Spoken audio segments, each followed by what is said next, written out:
Hello everyone, my self Syed Yaman. Welcome back with another video. आज की video मैं उन लोगों के लिए बना रहा हूँ स्पेशली जो पाकिस्तान से जर्मनी विजिट वीज़े के लिए आना चाहते हैं या टूरिस्ट वीज़े के लिए आना चाहते हैं। मैंने आपको अपनी पुरानी वीडियो में बताया था कि किस तरह आपने विजिट वीज़े की या शेंजन वीज़े की अपॉइंटमेंट लेनी है जर्मन एम्बेसी के थ्रू। आज की वीडियो में बहुत इंपॉर्टेंट वीडियो है। इसमें मैं आपको कंप्लीट डॉक्यूमेंटेशन की लिस्ट आपके साथ शेयर करूंगा। एक एक डॉक्यूमेंट को हम गो थ्रू करेंगे और मैं आपको बताऊंगा कि क्या क्या डॉक्यूमेंट रिक्वायर्ड होते हैं विजिट वीज़े के लिए या शेंजन वीज़े के लिए। देखें, विजिट वीज़ा जो है या शेंजन वीज़ा आप कह लें या टूरिस्ट वीज़ा कह लें, इन तीनों वीज़ों की जो है वो डॉक्यूमेंटेशन जो है वो सेम ही होती है। बेसिकली विजिट वीज़े को शेंजन वीज़ा ही हम कहते हैं क्योंकि इसमें आपको 27 कंट्रीज जो हैं यूरोप की, इसमें आप जो है वो फ्रीली ट्रैवल कर सकते हैं अगर आपका जर्मनी का विजिट वीज़ा लग जाता है। और इसमें वीडियो के एंड में मैं आपको वो कुछ ऐसे डॉक्यूमेंट बताऊंगा जो इनकी एम्बेसी में या इनकी वेबसाइट के ऊपर डॉक्यूमेंटेशन की लिस्ट में जो है वो मेंशन नहीं है। पर वो जब मैंने अपने अम्मी अबू का वीज़ा अप्लाई करा था तो वो कुछ डॉक्यूमेंट मैंने लाजमी लगाए थे। इससे क्या होता है, आपकी फ़ाइल स्ट्रॉन्ग होती है और वीज़ा लगने के चांसेस जो है वो 100% होते हैं। बाद अब ऐसे होता है कि कुछ डॉक्यूमेंट आपके मिसिंग होते हैं या आपको कुछ डॉक्यूमेंट नहीं पता होते, तो आप जब वीज़ा अप्लाई करते हैं तो आपका वीज़ा रिजेक्ट हो जाता है क्योंकि आपकी जो फाइल है वो इनकम्प्लीट होती है। और इसके बाद मेरी जो अगली वीडियोस होगी वो मैं बनाऊंगा उसके ऊपर कि शेंजन वीज़ा एप्लीकेशन फॉर्म आपने किस तरह फिल करना है। अक्सर लोग कंफ्यूज होते हैं, यार वीज़ा एप्लीकेशन फॉर्म हम किस तरह फिल करें या उसमें काफ़ी सारी मिस्टेक्स हो जाती हैं, तो हम उसको भी देखेंगे। तो चलें अब मैं आपको जो है वो डॉक्यूमेंटेशन की तरफ लेके चलता हूँ। सबसे पहले जो है वो आपने गूगल खोल लेना है। यहाँ पे आपने लिखना है, ये देखें, visit visa Germany from Pakistan. ये आपने सर्च कर लेना और ये जो सेकंड नंबर पे हमारे पास लिंक आ रहा है ना, शॉर्ट टर्म शेंजन वीज़ा, इस पर आपने क्लिक कर देना है। और ये देखें, यहाँ पे आप ये एक बार पढ़ लीजिएगा कि कहाँ से अप्लाई करना है और अपॉइंटमेंट कैसे बुक करनी है। इसके ऊपर मैं ऑलरेडी वीडियो बना चुका हूँ। और सबसे पहले आपने नीचे आ जाना है, यहाँ पे लिखा हुआ है, ये देखिए विजिटर वीज़ा। यहाँ पे आप क्लिक करेंगे तो ये आगे है विजिटर वीज़ा की रिक्वायरमेंट, जो डॉक्यूमेंट की जो लिस्ट है। और सबसे पहले उन्होंने कहा है please bring your current passport plus previous passport. आपने अपना जो पुराना पासपोर्ट है अगर कोई बना हुआ है या घूम गया या उसकी FIR आपके पास है, और आपने अपना जो करंट पासपोर्ट है वो आपने लेके आना है। और पासपोर्ट जो है वो 3 मंथ उसकी जो है ना वो एक्सपायरी होनी चाहिए जब आप वीज़ा अप्लाई कर रहे होते हैं। और उसके बाद लिखा हुआ है please provide a police report in Urdu with English translation English if previous passport is lost. अगर आपका पुराना पासपोर्ट गुम गया तो आपने पुलिस FIR कटवानी है और वो इंग्लिश में लेके आनी है। उसके बाद सेकंड पे आता है वीज़ा एप्लीकेशन फॉर्म।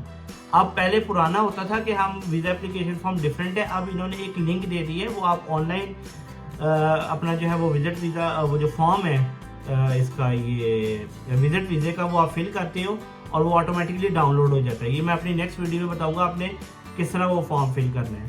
उसके बाद ये एक बड़ा इंपॉर्टेंट पॉइंट है, आपने जो है 2 बायोमेट्रिक जो है वो अपने पासपोर्ट के फ़ोटोज़ लेने हैं। ठीक है, इन्होंने ये एग्जाम्पल भी बताई हुई है, आपने इन्होंने आपको एग्जाम्पल भी बताई हुई है कि आपने किस तरह जो है, अगर आप मैं इसको खोलूंगा तो बताया हुआ कि आपने पिक्चर किस तरह लेनी है, वाइट बैकग्राउंड लेना है या किस तरह लेना है, ये सारा कुछ इन्होंने इसमें एक्सप्लेन किया हुआ है। ठीक है, थर्ड पे हम चलते हैं। हमारे पास जो है 4th पॉइंट है वैलिड ट्रैवल हेल्थ इंश्योरेंस। आपने जब भी अगर 3 महीने के लिए आप आ रहे हैं या 2 महीने के लिए आप आ रहे हैं तो आपकी जो ट्रैवल इंश्योरेंस है वो वैलिड होनी चाहिए। और यहाँ पे इन्होंने लिस्ट बताई हुई है कि कौन कौन सी जो है वो कंपनीज की जो है वो हेल्थ इंश्योरेंस ये एक्सेप्ट करते हैं। जैसे आदम जी है, अल्फला इंश्योरेंस है, ये सारी इन्होंने इधर इंश्योरेंस दी हुई है। इसके बाद अगर हम चले, 5वां है declaration form, signed health insurance declaration. ये एक फॉर्म आपको आप डाउनलोड कर सकते हैं। इस फॉर्म को ये आपने फिल करना है कि आपने हेल्थ इंश्योरेंस वगैरह करवाई हुई है। ये सारी चीज़ें 30,000 यूरो तक कवर होती हैं। ये आपने डेट डालनी है और इसको सिग्नेचर करना है। ये हो गए आपके 5 पॉइंट्स। छठे पे है लेटर ऑफ इन्विटेशन, कि आपने लेटर ऑफ ऑब्लिगेशन है सो कॉल फॉर फिश इलक्लेडू issued by the competent outlander बिहोडे। ये बेसिकली क्या लेटर है, अगर आप जर्मनी में अपने पेरेंट्स को इनवाइट करते हैं तो आपने यहाँ पे, मैं इसके ऊपर भी एक वीडियो बनाऊंगा डिटेल में, मैं आपको शॉर्ट बता देता हूँ। आपने आउटलैंडर बिहोडे को ईमेल करनी है कि मैंने अपने पेरेंट्स को इनवाइट करना चाहता हूँ, तो मुझे ये फॉर फिश इलक्लेडू जो है वो एक लेटर होता है वो मुझे बना के दे दें कि मैं जो है मेरे अम्मी अबू आएंगे तो मैं उन्हें स्पॉन्सर कर रहा हूँ, बेसिकली स्पॉन्सर आप इसे लेटर कह सकते हैं। और आपने वो आपसे कुछ डॉक्यूमेंट मांगते हैं कि वो किधर स्टे करेंगे, या होटल की बुकिंग, या घर में, या आपकी पे कितनी है अगर आप उनको स्पॉन्सर कर रहे हैं। तो ये लेटर जो है आपने मोस्ट इंपॉर्टेंट लेटर होता है, ये लेटर ऑफ इन्विटेशन इसे कहते हैं, फॉरफिश क्लियरिंग, जो आपने ऑस्ट्रेलिया में से बनवाना होता है। 7 नंबर पे आता है फ्लाइट रिजर्वेशन या एयर टिकट। ये जब आप फॉर एग्जांपल जब आप उनको बताते हैं, जब आप अपने डॉक्यूमेंटेशन आप कर रहे होते हैं तो आपने क्या करना होता है, आपने ट्रैवल आप कहीं भी चले जाएं पाकिस्तान में किसी भी ट्रैवल उसके पास आदमी के पास, और उसे बताएं कि मैंने जो है वो फ़्लाइट रिजर्वेशन टिकट करवानी है, तो वो 5,000 मेरे ख्याल से लेते हैं। वो 3 महीने की आपको जाने की डेट और आने की डेट का एक आपको प्रिंट करके दे देता है कि आपकी रिजर्वेशन हो गई है। कतर एयरवेज की हो, या आप तुर्किश पे आ रहे हैं, या पैकेज किसी भी एयरलाइन पे अगर आप आ रहे हो, तो ये आपका आ गया 7 पॉइंट। नंबर 8 पॉइंट आता है NOC, नो ऑब्जेक्शन सर्टिफिकेट। अगर आप कोई आर्मी एम्प्लॉयड हैं या आप गवर्नमेंट जॉब कर रहे हैं तो आपको अपने एम्प्लॉय से ये लेटर आपने लाजमी लेना होता है। उसके बाद 9वां पॉइंट हमारे पास आता है पासपोर्ट की copy of page number 1 and page number 2। और इसके नंबर 10 पे अगर आप देखें, अगर आप किसी मुल्क में आपने पहले अप्लाई किया हुआ है, या शेंजन वीज़ा अप्लाई किया हुआ है, या UK का वीज़ा अप्लाई किया हुआ है और वो वीज़ा आपका रिजेक्ट हो गया है, तो आपने लाजमी उसकी भी कॉपीज लगानी है। इसी तरह आपने ID कार्ड की कॉपी, CNIC कॉपी, और ये देख लें यहाँ पे एक इम्पोर्टेंट पॉइंट लिखा हुआ है A4 साइज़। अक्सर लोग इस चीज़ को भूल जाते हैं, जब ये फ़ोटोकॉपी करवाने जाते हैं तो वो नॉर्मल फ़ोटोकॉपी कर देता है। तो आपने चीज़ का बहुत ज़्यादा ख्याल रखना कि आपकी सारी डॉक्यूमेंटेशन जो है वो A4 साइज़ की फ़ोटोकॉपी होनी चाहिए। इसके बाद 12 पे हमारे पास आता है FRC, family registration certificate issued by NADRA. ये बेसिकली आपका फैमिली रजिस्ट्रेशन है। अगर आप हस्बैंड वाइफ अप्लाई कर रहे हैं तो उनका आएगा, मैरिज सर्टिफिकेट होगा या बर्थ सर्टिफिकेट होगा। अगर छोटे बच्चे भी साथ अप्लाई कर रहे हैं तो उनका क्या होगा, बर्थ सर्टिफिकेट लगेगा। तो इसकी इंग्लिश ट्रांसलेशन नादरा से इजीली मिल जाती है। ये आपका आ गया नंबर 12। उसके बाद हमारे पास आता है कंप्लीट लिस्ट ऑफ चिल्ड्रन। अगर आप मतलब 2-3 बच्चों के साथ अप्लाई कर रहे हैं, विजिट वीज़ा या शेंजन वीज़ा अप्लाई कर रहे हैं, तो आपने इस फॉर्म के अंदर कंप्लीट बच्चों की लिस्ट देनी होती है कि आपका पाकिस्तान में कितने बच्चे हैं या जर्मनी में कितने बच्चे हैं। कंप्लीट उनकी डिटेल, नेम डालना है, डेट ऑफ बर्थ डालनी है, फैमिली स्टेटस डालना है, किस कंट्री में रहते हैं। अगर आप मैं जैसे अपने मी बुक अप्लाई कर रहा हूँ तो मैं यहाँ पे जर्मनी डालूंगा कि मैं जर्मनी में हूँ, कब से हूँ और क्या करता हूँ। ये आपने सारा जो है ना ये फॉर्म फिल करना है लाजमी। उसके बाद complete list of relative living abroad 14 number पे आता है। अगर आपकी कोई फुप्पो, खाला, कोई मामी, कोई चाची, any relative is living abroad, तो आपने इस फॉर्म के अंदर अगर मैं ओपन करूं तो ये देखिए यहाँ पे उनकी कंप्लीट डिटेल देनी है कि आपको उनके साथ क्या रिलेशनशिप है और सिटी, कंट्री ऑफ रेजिडेंस क्या है, ये अभी आपने फिल करना है। नेक्स्ट अगर हम जाएं तो कुछ सिक्योरिटी डिक्लेरेशन है, ये भी एक फॉर्म होता है सिक्योरिटी के लिए। ये भी आपने फिल ऑलरेडी हुआ है जर्मन में। आप इसकी ट्रांसलेशन नीचे आई थिंक इंग्लिश में, हाँ जी इंग्लिश में भी इसको आप पढ़ लें और इसमें आपने सिग्नेचर साइन करने हैं। और लास्ट 16 नंबर पे हमारे पास आता है अपॉइंटमेंट ईमेल।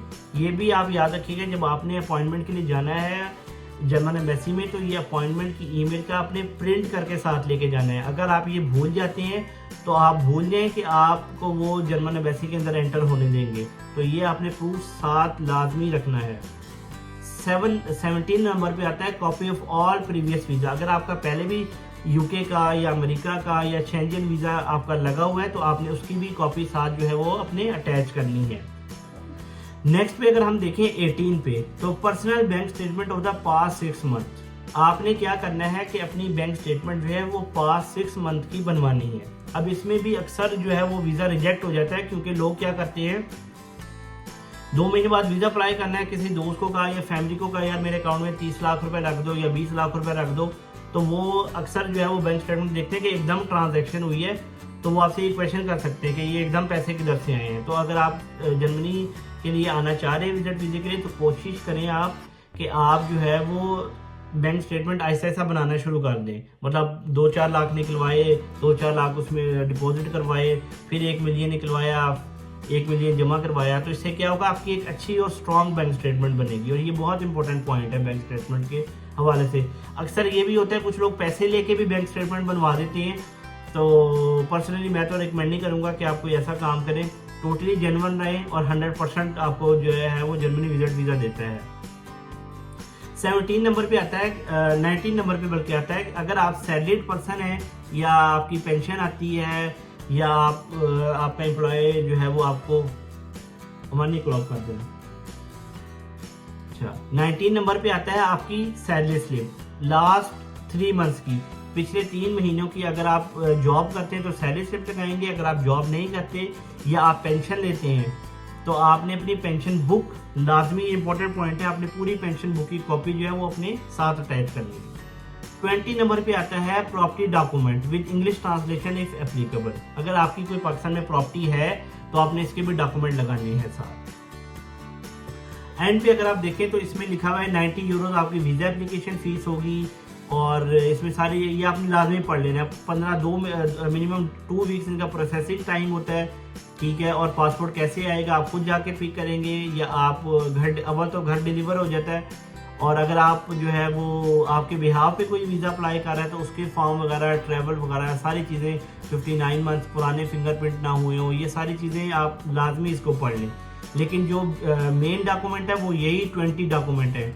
और जिस तरह इन्होंने, ये भी आपको मैं बहुत बड़ा एक बोनस टिप देने जा रहा हूँ कि जिस तरह इन्होंने ये 20 डॉक्यूमेंट लगाए हैं, आपने भी जब अपने वालदैन की, फैमिली की या किसी के जब आप वीज़ा अप्लाई करते हैं तो आपने इसी तरह जो है वो अपने डॉक्यूमेंट की लिस्ट बनानी है, 1 2 3 4 5, जिस तरह इन्होंने इसमें बताया हुआ है।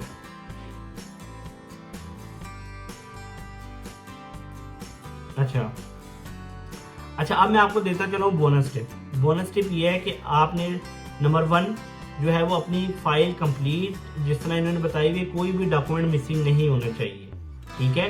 जिस तरह इन्होंने ये 20 डॉक्यूमेंट लगाए हुए, इसी तरह आपने 20 डॉक्यूमेंट लगाने हैं।